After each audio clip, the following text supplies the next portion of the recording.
Hallo liebe Freunde, herzlich willkommen heute hier zu meinem neuesten Film. Heute möchten wir mal nicht laufen, sondern ich möchte heute einige eurer Anfragen beantworten. Es kamen sehr viele Rückmeldungen. Ich freue mich ganz sehr, dass euch die Filme über unsere Pilgertour nach Rom so gut gefallen. Also vielen Dank dafür. Es kamen aber auch einige Fragen. Wie habt ihr das organisiert?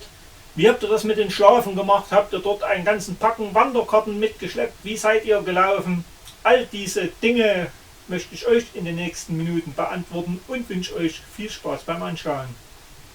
Für all diejenigen, welche meine bisherigen Filme über die Via Francigena noch nicht gesehen haben, werfen wir zunächst einen Blick auf die Route und die Karte.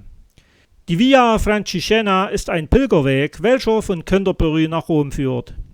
Die Angaben über die Länge der Tour schwanken je nach Quelle ein wenig. Es sollen wohl ca. 1900 Kilometer sein, mit dem Knackpunkt, dem 2469 Meter hohen, großen St.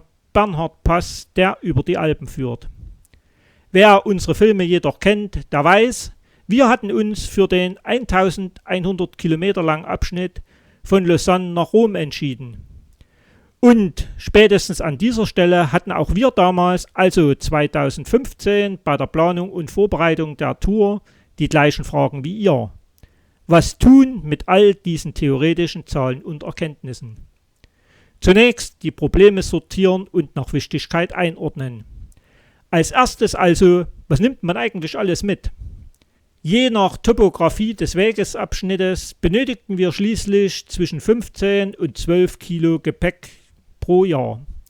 Ich hatte es in meinem Film Aussteiger auf Zeit ja bereits erwähnt. Unterschätzt bitte den großen St. Bernhard Pass nicht. Selbst im Sommer kann man dort oben Schnee haben. Deshalb benötigt man für diesen Abschnitt logischerweise mehr warme Bekleidung, also Gepäck, als wenn man bei 30-40 Grad durch die Poebene läuft. Also sollte man sich schon gründlich überlegen, was man noch zusätzlich mitschleppt. Man kann es natürlich auch so machen wie diese junge Frau, die bei plus 9 Grad im T-Shirt und Minirock dort hochläuft. Wir haben schon vom Anblick fast die Schockstarre bekommen. Aber das muss schließlich jeder für sich selbst entscheiden. Was kommt also zur Bekleidung noch zusätzlich in den Rucksack? Wanderkarten und so weiter sind alles Gepäck, welches wiegt und auf den Schultern lastet. Und das sollte man sich wirklich gründlich und möglichst vorher überlegen. Wo also das notwendigste und brauchbares Material bzw. Informationen finden? Im Internet fanden wir vor 4 Jahren kaum brauchbare Angaben. Was war da näherliegend als ein Bücherladen? Und wir wurden fündig. Im Rother Bergverlag wird von Renate Flori ein Buch über den Streckenabschnitt Lausanne-Rom vertrieben. Dieses Buch hatte ich schon im Film über den ersten Abschnitt Aussteiger auf Zeit Lausanne-Aosta erwähnt. Warum ausgerechnet dieses Buch? Was zeichnet es aus? Es ist definitiv ein wertvoller Begleiter für jeden Pilger und wir möchten ihn nicht missen. Man findet Vorschläge für die jeweiligen Etappen, natürlich mit Kilometerangaben und Höhenprofil. Darüber hinaus jede Menge weiterführende Informationen über touristische Sehenswürdigkeiten und Infrastruktur, wie Gaststätten und Vorschläge für Übernachtung, zum Beispiel in kirchlichen Einrichtungen, Pensionen oder Hotels, teilweise mit Telefonnummern. Es hat also jede Menge Stärken. Allerdings inzwischen auch eine Schwäche. Unsere Auflage ist aus dem Jahr 2013. Der Weg selbst wurde erst vor ca. 20 Jahren reanimiert und aus dem Vergessen befreit. Daher gab es in den letzten Jahren, vor allem in Italien, einige Veränderungen des Streckenverlaufs und teilweise wurde der Weg verlegt.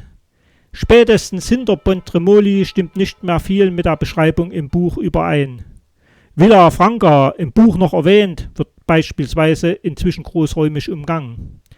Dennoch keine Sorge, die Ausschilderung ist beginnend in Lausanne überall sehr gut und vorbildlich. Wer sich verlaufen will, da muss sich wirklich ganz viel Mühe geben. Anders sieht die Situation dann in Ligurien und der Toskana aus. Die Ausschilderung dort wird immer spärlicher bis eher sehr schlecht. Ganz besonders im Abschnitt von Camaiore nach Lucca. Zum Zeitpunkt dieses Filmes sind wir jedoch erst in Lucca angekommen. Wie es danach weiter durch die Toskana geht, darüber kann ich jetzt noch keine Angaben machen. Dennoch, wer diese Route laufen möchte, der sollte trotz dieser Änderungen auf dieses Buch nicht verzichten, denn siehe die oben angeführten Stärken. Lediglich sollte es ab Ligurien ergänzt werden, nämlich um meine Empfehlung Nummer 2. Es gibt eine wirklich gute App und die funktioniert auch. Kostet zwar ein klein wenig, aber was soll's. Die Sache ist es allemal wert. Sie sieht so aus und wenn man sie öffnet, werden verschiedene Angebote gemacht. Nämlich die Routen, vorhandene Unterkünfte und Infos.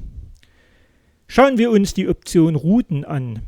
Man kann hier die jeweiligen empfohlenen Tagesabschnitte einzeln einsehen. Öffnet man dann die einzelnen Tage, dann finden wir im Prinzip ein Navi vor. Und das funktioniert tatsächlich. Mit einer Ausnahme. Der Abschnitt Camaiore-Lucca ist mit 18,5 Kilometer angegeben. Wir sind jedoch, obwohl wir uns an die Wegbeschreibung gehalten haben, auf 28,5 Kilometer gekommen. Durchaus ein gewaltiger Unterschied. Da ist wohl dem Programmierer schlicht und einfach ein Tippfehler unterlaufen. Aber Vorsicht, verlasst euch bitte nicht alleine und zu sehr aufs Handy. Sowohl in den Alpen als auch in den Apenninen gibt es oft über 1-2 Tage null Empfang. Und ohne Empfang nutzt die beste App nichts. Aber wie oben erwähnt, dort ist die Ausschilderung noch top und man muss sich wirklich keine Gedanken machen.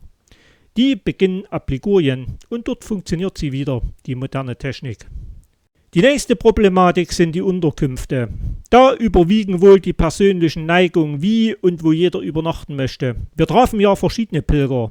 Manche hatten Zelte dabei, wie zum Beispiel unsere amerikanische Freundin aus New York, Catherine. Auch unsere Prager Pilger Matej und seine beiden Freundinnen hatten diese Option im Gepäck.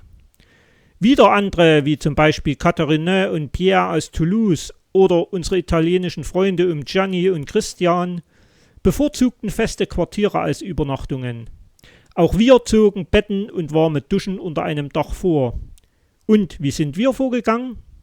Wir hatten beschlossen, jährlich ca. 200 Kilometer zu laufen, aufgeteilt auf 10 Tage. Dazu die An- und Abreisemöglichkeiten per Eisenbahn. Nach diesen Kriterien haben wir vorher zu Hause die jeweils einzelnen Tagesabschnitte festgelegt.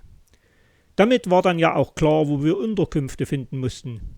Wir nutzten dafür die oben angegebenen Quellen, also das Buch vom Rother Bergverlag und diese App. Allerdings hat das nicht immer mit unseren Planungen und Vorstellungen zusammengepasst. In besagtem Buch sind teilweise auch Etappenvorschläge von 30 bis 35 Kilometer. Für uns definitiv zu viel. Denn uns geht es nicht darum, laufen um jeden Preis. Wir möchten uns unterwegs auch das eine oder andere ansehen und dann sind solche langen Touren einfach nicht machbar. Aus diesem Grund haben wir dann unsere Quartiere per Internet gesucht. Zugegeben, einfach war es manchmal nicht. Aber am Ende hat es dann, bis auf die Jugendherberge Pavia, die einfach vergessen hatten, unsere Bestellung aufzuschreiben und uns freundlich und höflich wegen Überfüllung mitten in der Nacht rausgeschmissen hat, auch immer gut funktioniert. Ein großes Dankeschön an dieser Stelle an unseren Quartiermeister Ralf, der sich dieser Aufgabe unterzogen hat. Ja, und wenn dann die Etappen festgelegt sind, die Quartiere gebucht, heißt es noch Fahrkarten besorgen. Und das möglichst zeitig, denn dann sind sie preiswerter. Und dem Abenteuer steht nichts mehr im Wege. Ich hoffe, meine Tipps haben euch weitergeholfen und auch ihr könnt in unsere Fußstapfen treten. Und so wünschen wir euch viel Spaß und Genuss. Vielleicht hat der eine oder andere von euch auch schon diese oder eine andere weite Wandertour absolviert. Dann schreibt doch bitte unten in die Kommentare eure eigenen Erfahrungen bzw. Vorgehensweisen hinein. Es würde mich schon sehr interessieren. Wenn mein kleiner Film euch eine Hilfe war, dann würde ich mich über eine positive Bewertung freuen. Und wer es noch nicht getan hat, der abonniert doch einfach meinen Kanal. Denn bald geht es hier weiter auf unserem Weg Richtung Rom. Und dazu noch mit vielen anderen schönen Ecken auf unserer wunderschönen Erde. Also bis bald. Ciao.